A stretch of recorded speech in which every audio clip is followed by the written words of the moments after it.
Buenos días.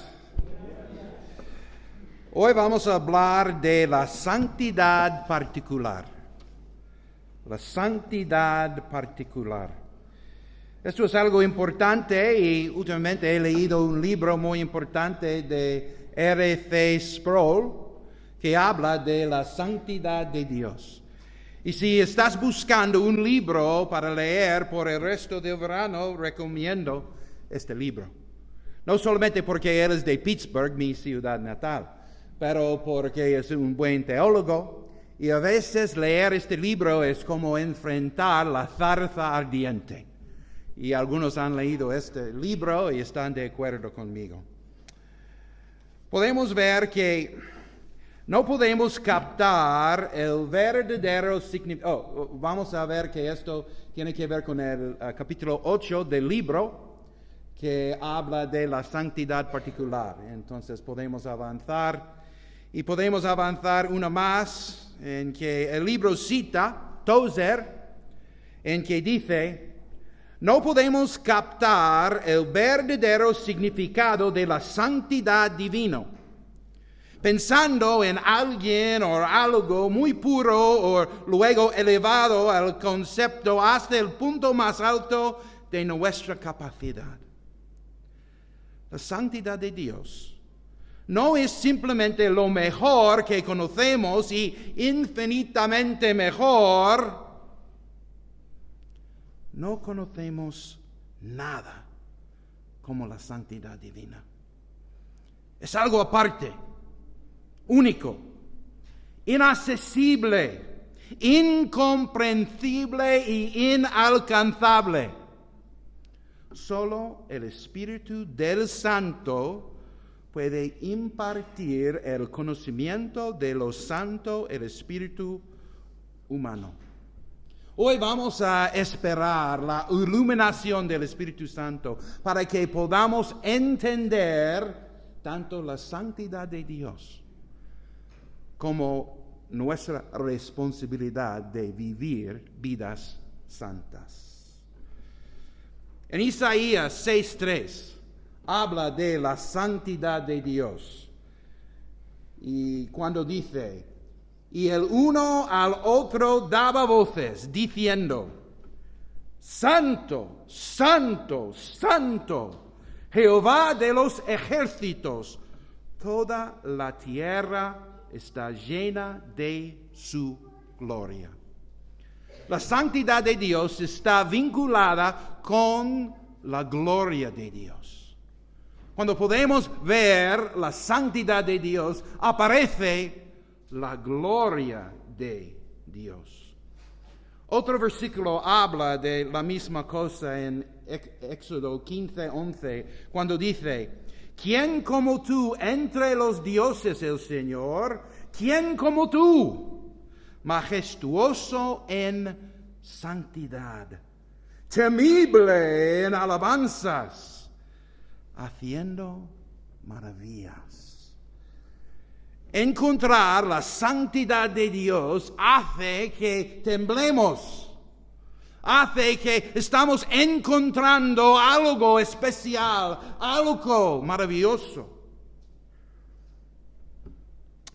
Alguien ha dicho sobre un encuentro con la santidad de Dios con las palabras mysterium tremendum. Mysterium tremendum. Algo misterioso. Es algo nuevo. No sabemos exactamente lo que es. Y es algo tremendo. Algo que nunca hemos experimentado. Es lo que provee una sensación de misterio y inspira el temor. Vamos a ver una escena de una película que intenta representar la santidad de Dios, la gloria de Dios. ¿Alguien puede decirme cuál es la peli? Indiana Jones, ¿no? Ahora el malo está intentando abrir el arco de pacto. Pero en la diapositiva siguiente vamos a ver lo que pasa cuando lo hace. Destruye todos los nazis. Pero por supuesto, Indiana Jones y su novia están los buenos y están apartados de esto. Pero esto es una pobre manifestación de lo que es la manifestación de la gloria de Dios que resulta de su santidad. Los santos de la Escritura están llamados así, no porque fueran ya puros, sino porque eran gente llamada a la pureza. Estamos llamados a la pureza. La palabra santo tiene los dos mismos significados cuando se aplica a la gente que cuando se aplica a Dios. Cuando la palabra santo se usa para describir a Dios, no solamente tiene el sentido de que Él es diferente o aparte de nosotros. Esto es el sentido de raíz en la segunda diapositiva, en que habla que Dios es diferente o aparte de nosotros. Pero también habla de su absoluta pureza. Su absoluta pureza. Pero no somos Dios. No somos trascendentes, ni somos puros. ¿Cómo puede la Biblia entonces llamarnos santos? Vamos a Romanos 7 y vamos a ver la lucha que tenía Pablo con el mismo tema. La santidad de Dios, la búsqueda de la santidad de Dios. En Romanos 7, el versículo 15, vamos a ver el inicio de la lucha de Pablo con su propia falta de santidad y su propia búsqueda de la santidad. Dice en Romanos 7:15, porque lo que hago no lo entiendo, pues no hago lo que quiero, sino lo que aborrezco. Esto hago. ¿Estáis en esta lucha? ¿Estáis conmigo? ¿Estáis con Pablo en la lucha? Sigue empeorando en Romanos 7, 18 a 19. Y yo sé que en mí, esto es, en mi carne, no mora el bien. Porque el querer, el bien, está en mí, pero no el hacerlo. Porque no hago el bien que quiero, sino el mal que no quiero. Esto hago. Esto es la lucha. Queremos ahora mismo. Pero el martes por la tarde, quizás no. Estamos en la lucha. Sigue en los versículos 22 a 23. Porque según el hombre interior me deleite en la ley de Dios. Pero veo otra ley en mis miembros que se rebela contra la ley de mi mente y que me lleva cautivo a la ley del pecado que está en mis miembros. A veces me siento cautivo, que yo no puedo salir de esta situación. Y Pablo, en su frustración, expresa esto en el versículo 24. Miserable hombre de mí, ¿quién me librará de este cuerpo de muerte? ¿Estás luchando? ¿Estás en la misma situación que Pablo? ¿Conmigo? ¿Con los demás? ¿Estáis frustrados a veces clamando, miserable hombre, mujer de mí? Hay los que dicen a veces que yo no puedo ser cristiano de verdad. Tengo demasiadas luchas en mi vida y yo no puedo ser cristiano. Pero la Biblia dice que la evidencia de la lucha es prueba que tú eres creyente. Porque los no creyentes no tienen luchas. Ellos simplemente pecan. Pero nosotros, los cristianos, que tenemos la naturaleza antigua de Adán, que es la carne dentro de nosotros, pero a la vez, después de la regeneración, tenemos la naturaleza nueva de Cristo dentro de nosotros. Hay una lucha continua. Pero a veces estamos frustrados con la lucha. Parece que estamos perdiendo la lucha. ¿Qué dice Pablo en Romanos 8, 2 a 5? Él da una salida, una respuesta, una liberación cuando dice: porque la ley del Espíritu de vida en Cristo Jesús me ha librado de la ley del pecado y de la muerte. Porque lo que era imposible para la ley, por cuanto era débil por la carne, Dios ha enviado a su Hijo en semejanza de carne, de pecado, y a causa de pecado, condenó al pecado en la carne, para que la justicia de la ley se cumpliese en nosotros. Y que no andamos conforme a la carne, sino conforme al Espíritu. Porque los que son de la carne piensan en las cosas de la carne. Pero los que son del Espíritu, en las cosas del Espíritu. Hay liberación. Hay victoria. Pero debemos ver las herramientas que Dios nos da. Podemos ver que Martín Lutero tenía la misma lucha. Martín Lutero utilizó una frase en latín que dice que somos simul justus et peccator, que significa al mismo tiempo justo y pecador. Esto es nuestro estado delante de Dios. Hemos sido declarados justos en el banco de justicia de Dios en el cielo. Esto es la justificación.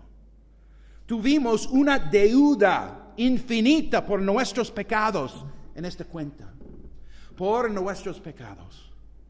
Y siempre cuento. Una vez conté mis pecados en una semana. Y en ver mis pecados en una semana, especialmente los pecados continuos que yo no hago, he llegado a pecar 2,500 veces a la semana. Es verdad. Porque hay imperativos, hay mandatos que debemos hacer continuamente. Y digo yo que en mi pecómetro va continuamente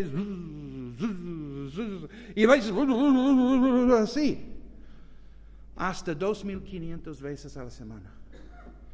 No sé si pecas tú tanto como yo, pero tenemos una deuda increíble en nuestra cuenta bancaria de justicia en el cielo.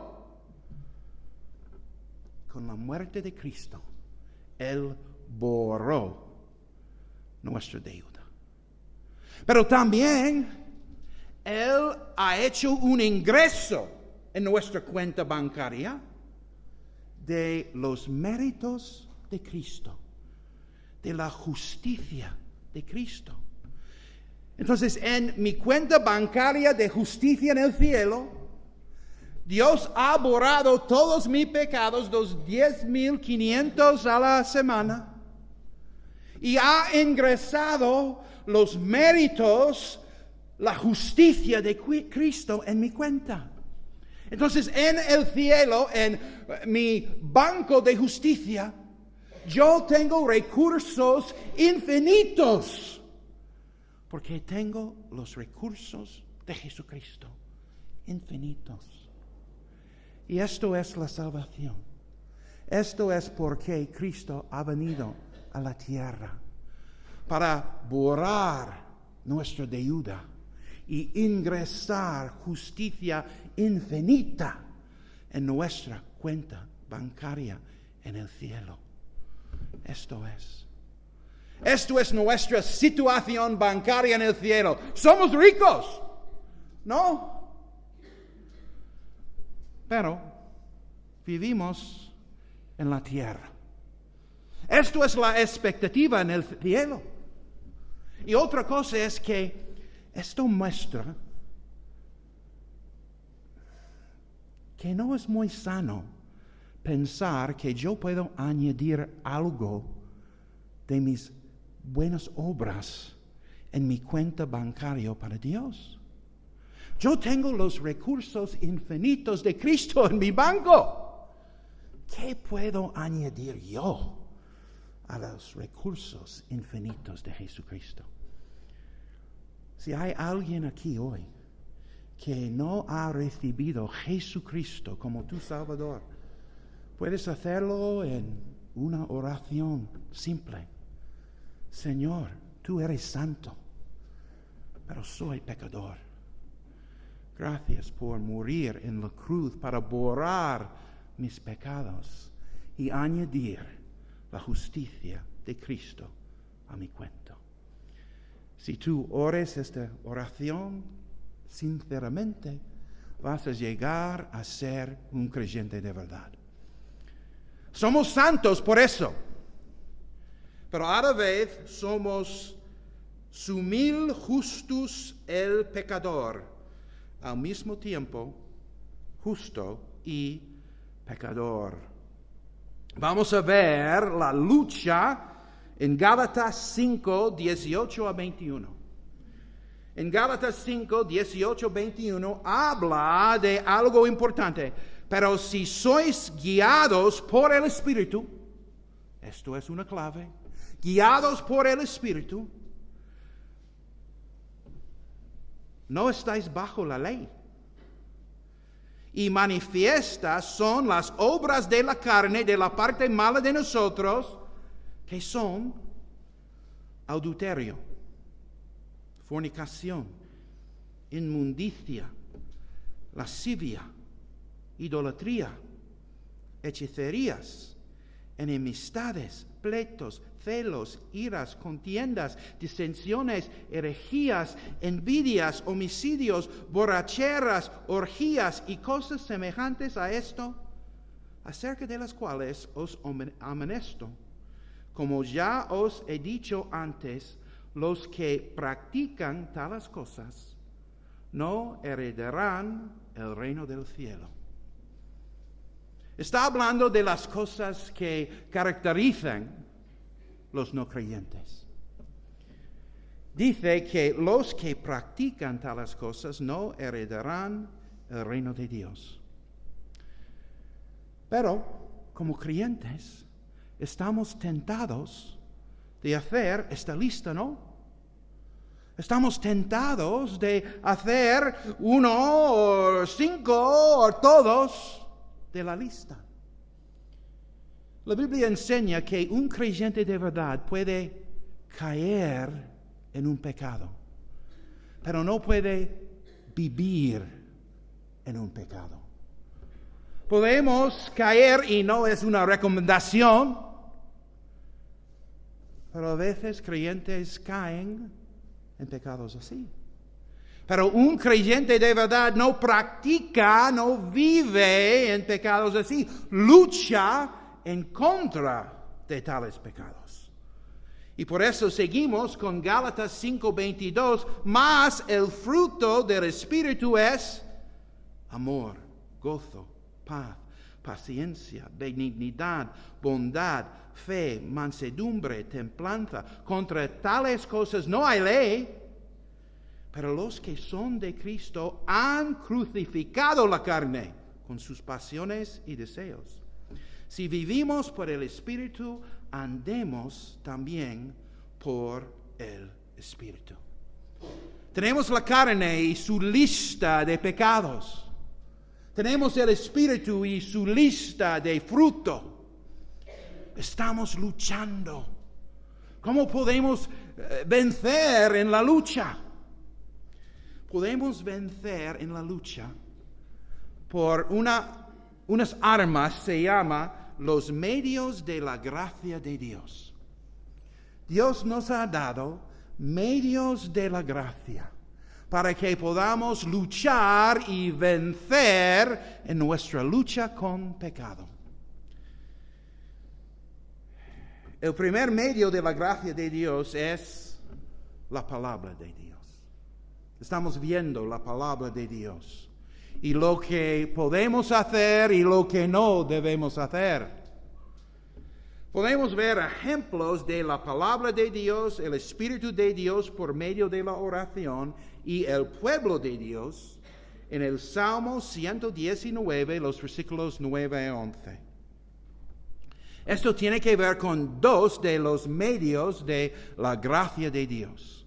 Habla primeramente en los versículos 9 a 11 sobre la palabra de Dios y el versículo 10 sobre el Espíritu de Dios por medio de la oración. Vamos a ver. Primeramente con la palabra de Dios, ¿con qué limpiará el joven su camino? Con guardar tu palabra. El versículo 10 habla del Espíritu de Dios por medio de la oración. Con todo mi corazón te he buscado, no me dejas desviarme de tus mandamientos. Y sigue al otro la palabra de Dios. En mi corazón he guardado tus dichos para no pecar contra ti.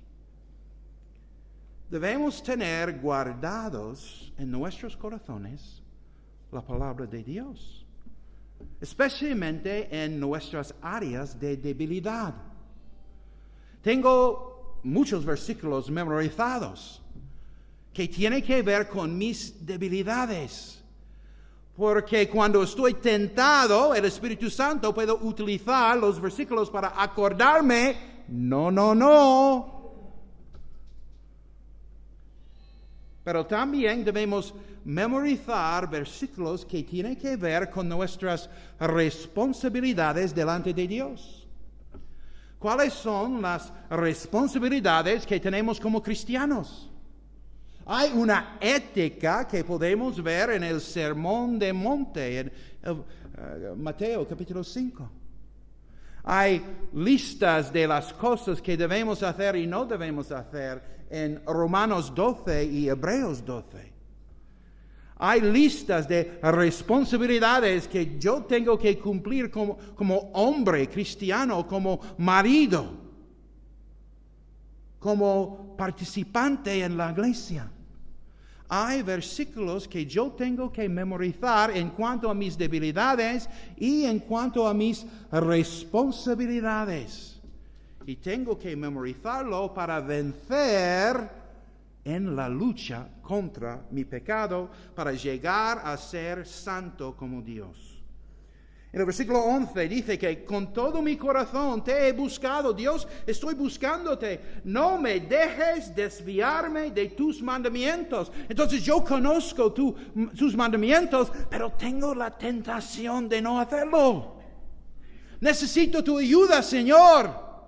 Ayúdame. Y esto es uno de los medios de la gracia, la palabra de Dios, el Espíritu de Dios por medio de la oración.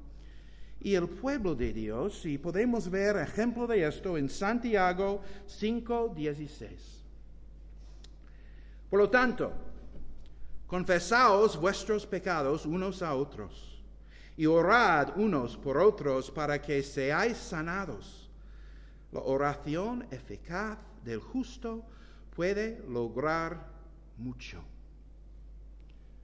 Dice que debemos confesar nuestros pecados unos a otros. ¿Quién quiere empezar? No, está hablando de algo en secreto.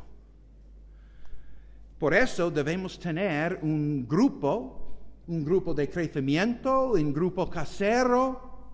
Yo tengo un hombre con quien hago riendo cuentas con él.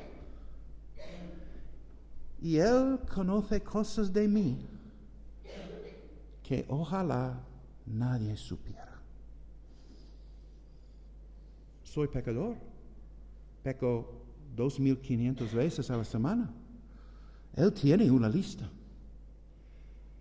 Pero yo conozco cosas de Él que ojalá nadie supiera tampoco. Necesitamos el pueblo de Dios para ayudarnos, para orar con nosotros en nuestras luchas, en nuestros pecados. Los medios de la gracia de Dios, la palabra de Dios, el Espíritu de Dios por medio de la oración y el pueblo de Dios son imprescindibles en nuestra lucha diaria para llegar a ser santos, como Dios ha dicho que sed santos, porque sois santos. Vamos a Efesios 5:18. En Efesios 5:18 dice, sed llenos del Espíritu. Y esto es lo que estamos hablando en cuanto a el Espíritu de Dios por medio de la oración. Son las siguientes. Es un imperativo. Vamos a hablar de la gramática griega. Todo el mundo, vale, muy bien, me gusta hablar de la gramática griega. Es un imperativo que significa un mandato. Dios está mandando, hazlo. Es un mandato de tiempo presente que habla de acción continua. Debemos hacerlo continuamente, cada minuto, cada segundo. Debemos ser llenos del Espíritu Santo. Está en plural. Esto significa que debemos hacerlo en comunidad. No podemos hacerlo solos. Dios ha diseñado la vida cristiana que debemos hacerlo en grupo. Debemos hacerlo en comunidad. Y a veces esto es humillante.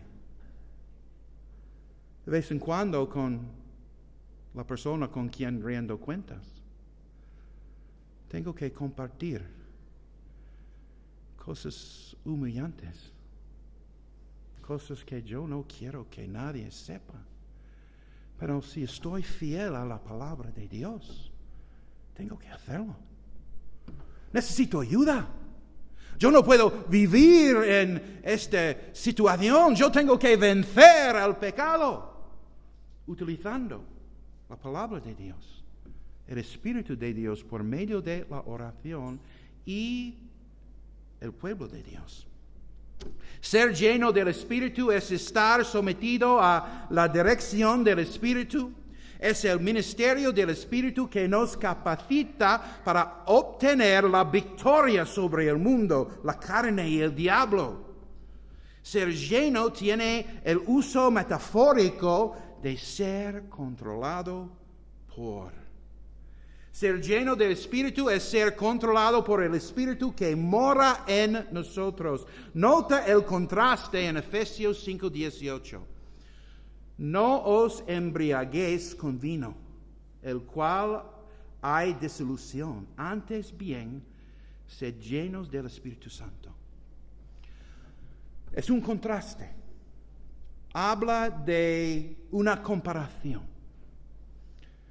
Cuando alguien está lleno de bebida, ¿cómo actúa? La bebida controla todas sus acciones.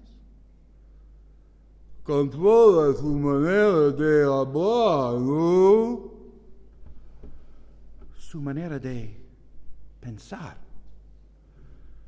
Su manera de reaccionar. Todo lo que hace después de beber está controlado por la bebida. Y Dios está utilizando esta metáfora para mostrarnos cómo es ser llenados del Espíritu Santo. Debemos permitir que el Espíritu Santo nos controle de todo.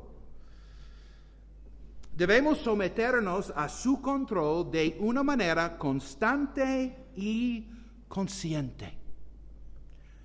Cuando alguien está borracho, está bajo del control del alcohol de una manera constante. No puede ser bajo del control un minuto y otro minuto no, y otro minuto no. Es algo constante y generalmente es consciente. Controla su conciencia. Pero según Romanos 8, 4 a 5, para que la justicia de la ley se cumpliese en nosotros, que no andamos conforme a la carne, sino conforme al Espíritu. Porque los que son de la carne piensan continuamente en las cosas de la carne. Pero los que son del Espíritu piensan continuamente en las cosas del Espíritu. Como resumen, ¿qué significa andar en el Espíritu Santo? Ser lleno del Espíritu Santo. Consiste en mantener una conversación continua con el Espíritu Santo en la que nos sometemos a Él y le pedimos su ayuda. Consiste en mantener una conversación continua con el Espíritu Santo en la que nos sometemos a Él y le pedimos su ayuda. En conclusión, hemos visto que Dios es santo. Y la santidad de Dios es un mysterium tremendum, lo que provee una sensación del misterio y inspira el temor. La santidad de Dios significa que Él es diferente o parte de nosotros. Y la expectativa de Dios es que seamos nosotros distintos o aparte de los de la calle, de la gente normal. Debemos ser distintos, pero también debemos buscar una pureza absoluta. Dios dice que debemos ser santos porque Él es santo. Hemos visto que es una lucha. Es una lucha con las cosas de la carne y las cosas del Espíritu. Tanto Pablo como Lutero, como todos los cristianos de todos los tiempos, hemos luchado con el pecado. Pero gracias a Dios que Él nos ha dado los medios de la gracia de Dios. La palabra de Dios, el Espíritu de Dios por medio de la oración y el pueblo de Dios. Y vamos a acordar de estar bajo del control del Espíritu Santo consiste en mantener una conversación continua con el Espíritu Santo en la que nos sometemos a Él y le pedimos su ayuda. Vamos a pedir. Gracias, Señor, por tu palabra. Gracias, Señor, por lo que nos ha dado en Jesucristo. Señor, conocemos que tú quieres que vivamos una vida santa como tú eres santo, Señor. Señor, ayúdanos en aprovechar de los medios de tu gracia. Ayúdanos en memorizar tu palabra. Ayúdanos en pedir la ayuda de tu Espíritu Santo por medio de la oración. Y ayúdanos en aprovechar de los santos de ti, del pueblo de Dios, para ayudarnos en vencer sobre el pecado y llegar a ser santos. Pedimos en el nombre de Jesús.